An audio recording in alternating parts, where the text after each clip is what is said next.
if you just focus on getting as strong as you can, preventing injury as best as you can, and then jumping as high as you can as often as possible, like that's going to be the biggest things to increase your vertical. But once you kind of like tap out on the results on doing those things, then you can throw in some more specific things like Olympic lifting or different phases of your programming. But I don't want anybody to think that like you have to do Olympic lifting or you have to do trap bar jumps in order to jump higher. Make sure you're decently strong first before you worry about that.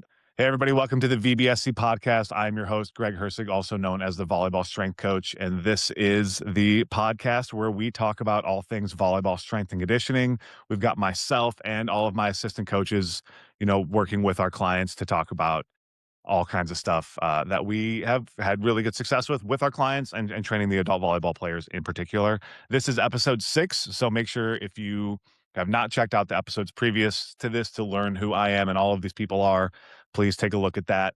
It is on YouTube and on Spotify, Apple Podcasts. You can find us on there. So today we wanted to touch base on one of the age-old strength and conditioning arguments, which is Olympic lifting versus not Olympic lifting. And when it comes to vertical jump, when it comes to athletic development in itself, should athletes Olympic lift? Should they not? Do they have to? Do they not have to? What are the pros? What are the cons? And so we are going to spend some time diving into that today. So just a little bit of background on where I'm coming from this. I used to compete in Olympic lifting. So I was a CrossFit and Olympic lifting coach for about 3.5, 4 years in there. Did a couple competitions. I was in love with Olympic lifting. I started doing it when I was playing at Ball State. They had us, interestingly enough, snatching before we ever did power cleans. We almost never did power cleans in college. We did a lot of snatches. And I was as far as I know, this could not be true, the first athlete in school history to snatch over 100 kilos while I was there. So 102.5. I think I'd already been done playing, but I was still there. So coming from that background, I am very mixed on Olympic lifting for athletes. And so I think, the big debate is like, do you have to do it versus not have to do it? And I don't think there's anything where you have to do with athletes. So that's kind of what we're going to dive in, pros and cons. We've got a pretty wide array of coaches and experiences here with this type of thing. So actually, I want to start because Dion, I know you're doing a lot of that right now. Dion's playing professionally over in France. He's following one of our programs, doing some Olympic lifting. So what's your overall thoughts and experience with that right now? Yeah, so I think for me, as, I've went through my last 3, 4 years as I've been playing professionally and I'm in college before that. I've done the majority of the things I've done were probably power cleans. And power cleans above the knee, I think is mostly what I've done. But I think that when it comes to that, I don't know if they're necessary to get the same outcome that we are looking for with Olympic lifting. Like, for example, like in our complex phase, we go through like the trap bar high pulls. And I think that's like a super good uh like alternative for people who don't know how to do Olympic lifting. And like when we work with people, like sometimes we don't have 6 months to work with them. Well, sometimes we only have 3. And then it's kind of like we have to kind of think about the law of diminishing returns and like how uh like is it worth it to go and learn Olympic lifting the right way for 12 weeks or like there's alternatives that we can do too and they could just yield the same return on investment. So I think that there's benefits to both. That's kind of my take on it, but I don't know. I don't know what the answer is. Yeah, that's the thing is there is no answer, right? It's like dependent on the specific person in the specific situation at that specific time where, yeah, big thing like when athletes come in, especially if we're on like their intro call with me or their onboarding call with their coach with one of you guys is like, do you have experience with Olympic lifting? Yes or no?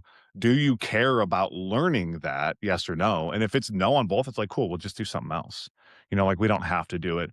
Like you said, like if someone wants to learn how to do it, then great, we'll take them through the steps of like I always learned like 3 positions. So position 1 kind of at the hips, position 2 above the knee, position 3 below the knee, and kind of working them through some of those so they can learn over time. But that is for those longer term clients who actually care about it. And yeah, like you said, like trap bar jumps, trap bar high pulls, um, those definitely like they constitute probably the best alternative, right? What I have found with those, and one thing I was listening to some other coaches talk about this. One of the cool things about like a power clean is like you were successful at the exercise because you either catch it or you don't, right? So it gives you some immediate feedback on like were you powerful enough, were you strong enough to do it? Where sometimes with trap bar deadlifts, you can kind of get lost in like, okay, I did the exercise, but like, what did I get from that? Like, was I getting what I was supposed to be getting out of that?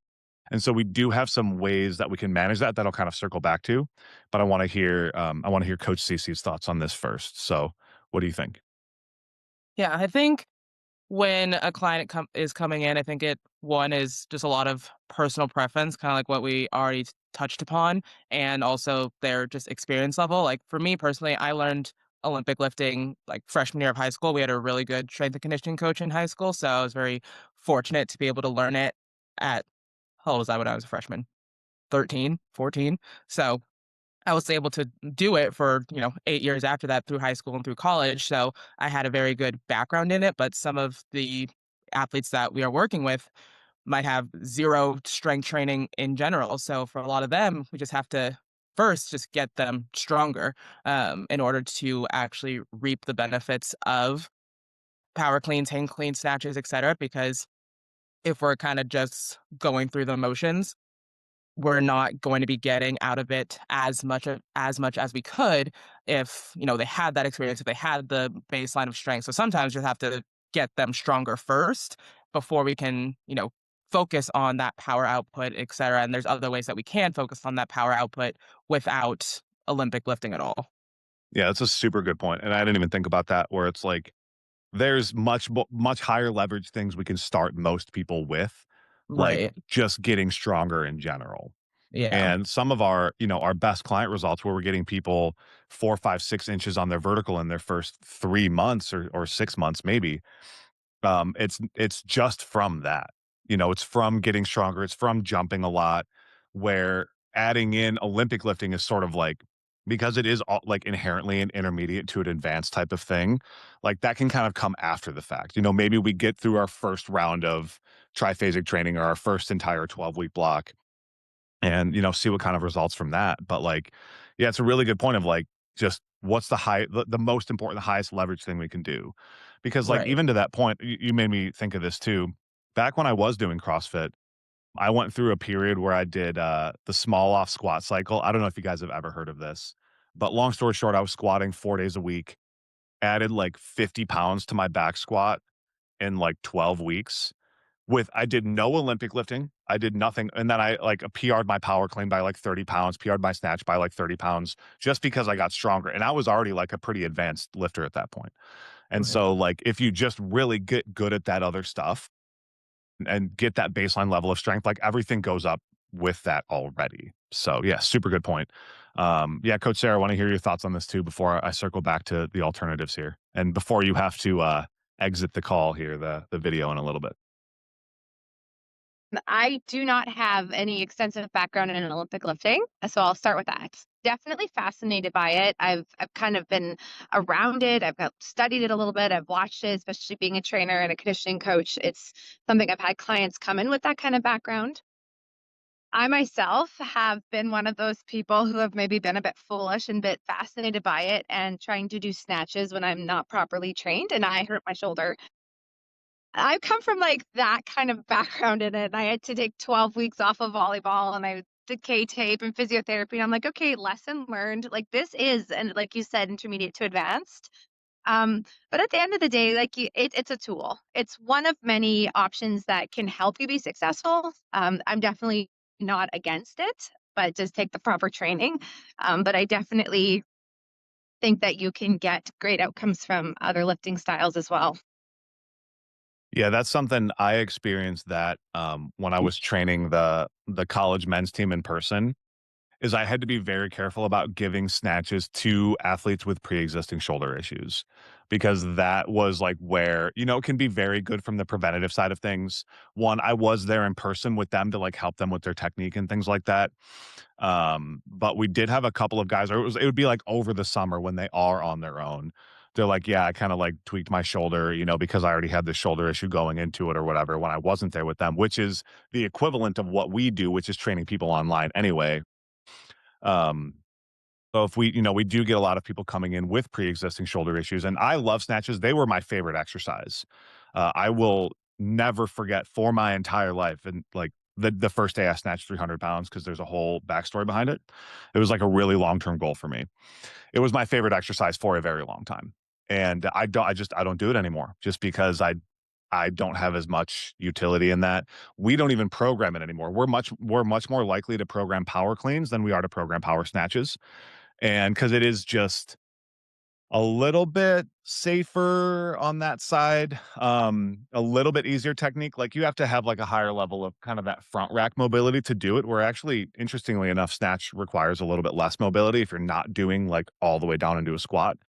But we just program cleans more often than we program snatches, and that's just how it's kind of become, where we'll do maybe dumbbell snatches or things like that, or what we'll talk about in a minute.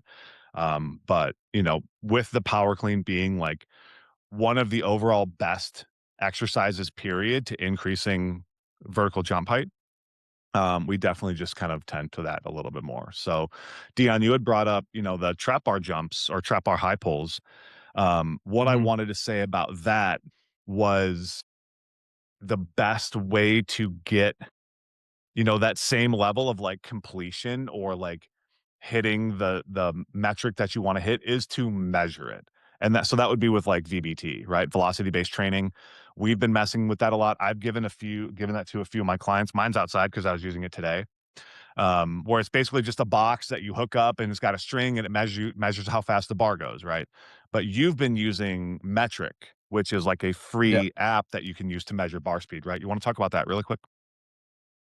Yeah, sure. Yeah. Well, I started using it because you told me about it. And Mhm.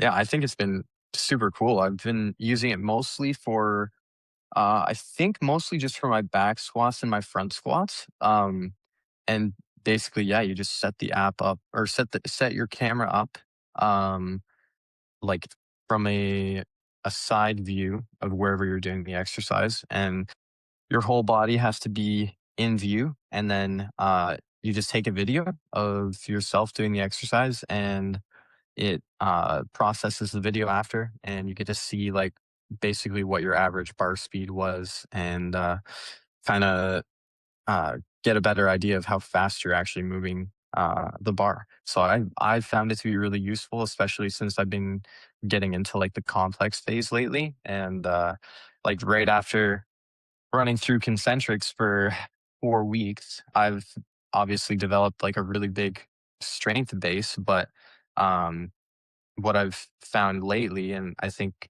part of this whole Olympic lifting debate, is my rate of force development is like not where it needs to be. So that's the whole reason I started using metric in the first place, is because I need to make sure that I'm hitting a certain velocity so that I'm training my rate of force development how I want to right now. So Yeah, for yeah. sure.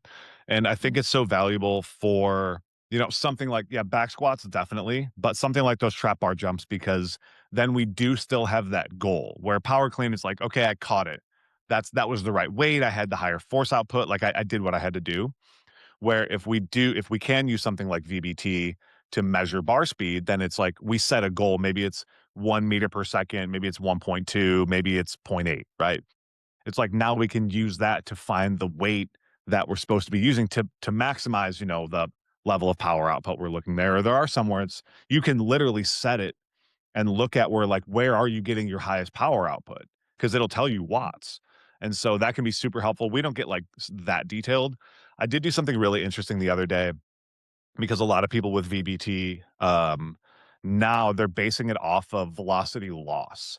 So it's like you keep doing the exercise until your speed drops below a certain percentage, because as long as you're still moving fast, you're still moving fast. So you're getting, the benefits of it. But once you stop moving fast, you're no longer getting the benefits we're looking for. So then we stop. And I did it with landmine jerks the other day. I put that on my story. And sometimes I would do like 8 reps. Sometimes it was 12 or 13 reps before I hit that velocity drop. And realistically, the more reps you can do without that velocity loss, that's actually better, because what we're looking for in volleyball is like repeated high level efforts, not like one super high level effort, but it's like how far into a match can you maintain, you're close to your max output. So we use, not sponsored, we use OVR. I use OVR. I've given it to some of our clients. They're great, like, as far as like getting VBT in the hands of people at like a really good price. That's really why I like them. And there's a couple out there, but it's like, as I'm recording this, about $250 for like a VBT unit, which back, well, like when I was in school and things, when we just had Tendo units, it was like $1,000 or like 1,200. Like, it was a lot. And now for $250, you can get a lot of really good data, where if you don't want to learn Olympic lifting, you can still maximize the outputs of these other things without having to worry about that. So, CC, any thoughts on that before I move on to the last part here? No, I think it's super cool, and I think it just reiterates the fact that Sarah brought up that Olympic lifting is just one of many tools, and if there are people listening that, because I've had clients that have come in that get, like, scared because, like, we have Olympic lifting, like, on our strength goals tracking sheet. They're like, "Oh, do we have to do this? Like, is not doing this going to hurt my results?" And I'm like, "No, it's not. It's there as a tool, but as you can see, we have a bunch of other metrics that we're also going to be measuring that are just as effective tools that for us to be able to reach your goals." So I think it all ties back to it's one of many tools that we can utilize to help clients get the results that they want. Yeah, absolutely. And there's a lot of stuff on there, including landmines, which is Yeah. the last thing I wanted to talk about, because I think a wonderful alternative to traditional Olympic lifting is the landmine versions of the exercises, specifically the way that I've learned them from Landmine University. So definitely, like, if you're listening to this, go check out Landmine University after you finish watching or listening to this podcast, because it's really cool. And the way you do it, basically, it's a single arm staggered step version of the exercise, where either a clean or a snatch or clean and jerk. And I have been doing a lot more of that lately, because I think it has carryover and athletic qualities that traditional Olympic lifting doesn't have, but traditional Olympic lifting has benefits and qualities that you don't get from the landmine ones too. But specifically on the landmine side, it's a staggered step, which I think is extremely beneficial for athletics. You're getting a lot more side bend and rotation, which is also extremely beneficial for athletics. Because in volleyball, we do obviously a ton of rotation for hitting, but also like a ton of side bending for swinging, right? You're basically going from one side bend to the other side bend. So training that coiling core is extremely important, and you're getting that with landmine exercises. Downsides, and I was actually more upsides. The technique is not very hard to learn. It looks kind of crazy once you first look at it, but it's not that hard to learn. And it's not as specific technique wise as traditional Olympic lifting. It also doesn't have the mobility restrictions of traditional Olympic lifting, and it's really good for people with like back problems who don't want to do a lot of like axial loaded like bar on their shoulders, or don't want to catch. I've been doing it because I hurt my wrist all those years ago. Like, that still comes up in a front rack position. I have no issues with the landmine versions. Um, Now, downsides of it, you're getting like less total load, most likely getting less like overall force output. The other thing that's hard about it is, one, you have to have a place where you can do it. Like, I can't really do it at the gym that I go to unless like their outdoor area is open, because their landmine on the inside is like in a crowded space. Like, it would actually be kind of dangerous in case you fail. So I've been doing them here. So you have to have the space to be able to do it. And you are gripping on like the 2-inch end of the barbell. So once you get to a certain load, like, you have to use straps for it. That makes the snatching really hard, because on the snatch, you switch hands. So you can't use straps. So it really kind of like down regulates like the total amount of load you can do without like super crazy grip strength. But like, it is still I mean, I've done 4 plates on a clean. I've done 4 plates on a jerk. So, like, an extra 180 pounds added to the bar with one hand. Like, it's you can still get some load on there. Yeah, it's in a much different type of position than, normal Olympic lifting, but I think it carries over really well to athletics. Maybe not so much specifically to vertical jump, like power cleans or power snatch, but just there's other qualities of athleticism and volleyball that, matter. So, have either of you guys, like, played around with those much lately? I have not. Personally, I have not, but I've had a lot of clients going through it, and they love them. Like, Brandon's been going through them, he really likes them. Even Carlin has been going through them, she really likes them. So I think there's just a lower barrier of entry for them because, like you said, they're easier to learn and easier to, kind of master and be able to overload a little bit quicker than, like, a traditional power clean. So they've been seeing a lot of success with that. Dion, what were you saying? I was honestly, I was just saying that I had not had any experience with Yeah, them. and that's okay. I know you're going through a phase right now, like, you're having a lot of success, so, like, don't change anything.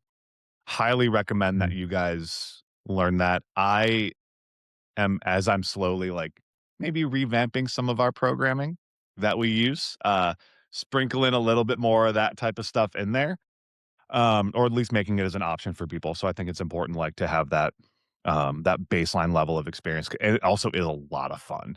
Like, when you're doing, like, repeated, like, cleaning jerks, where you're just constantly switching feet and it's just super dynamic and it feels really athletic and it's a lot of fun.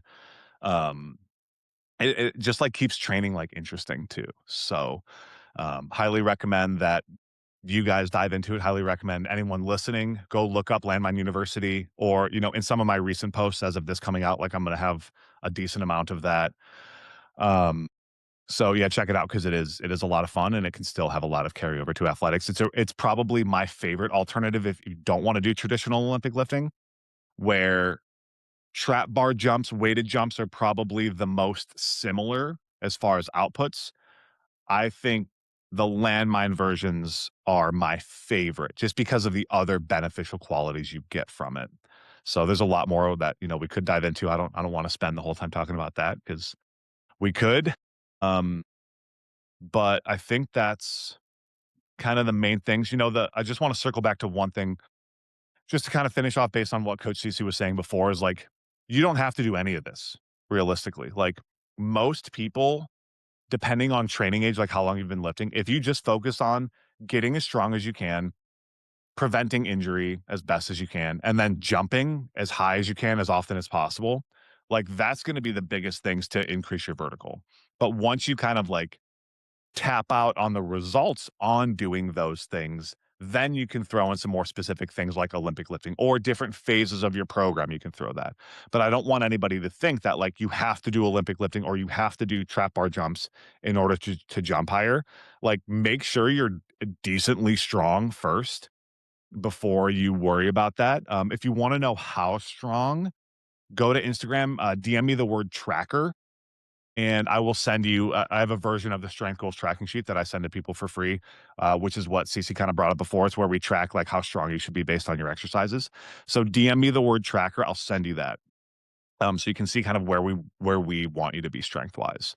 But yeah, it's like, as long as if you're focusing on doing those things first, getting really strong, jumping as often as you can at max intent, and then, like, doing things to prevent injury, that's gonna get you the majority of the way there. Don't feel like you have to even do any of this to jump higher if you don't want to. So, any closing thoughts from you guys before we dip out today? Greg, where would they find you on Instagram? That would be at the Volleyball Strength Coach. Instagram, YouTube, which you might be there already, and then on TikTok, it's VB Strength Coach. It had to be shorter on Mm. that. Mm. So, yeah, DM me there. Do you guys wanna shout out your handles, or do you? It's up to you. Do it. Coach, you Yeah, said just we Dion, do it. my we can put them in the description, right?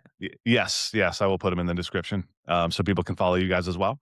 And I just want, everybody to get to know you guys a little bit more. I'll throw Sarah's in there too, even though she had to bail on us, but it was for a good reason. So, um, Awesome. Appreciate you guys. Make sure if you're watching this on YouTube, make sure you're subscribed, drop a like, drop a comment, let us know what you want to do an episode on.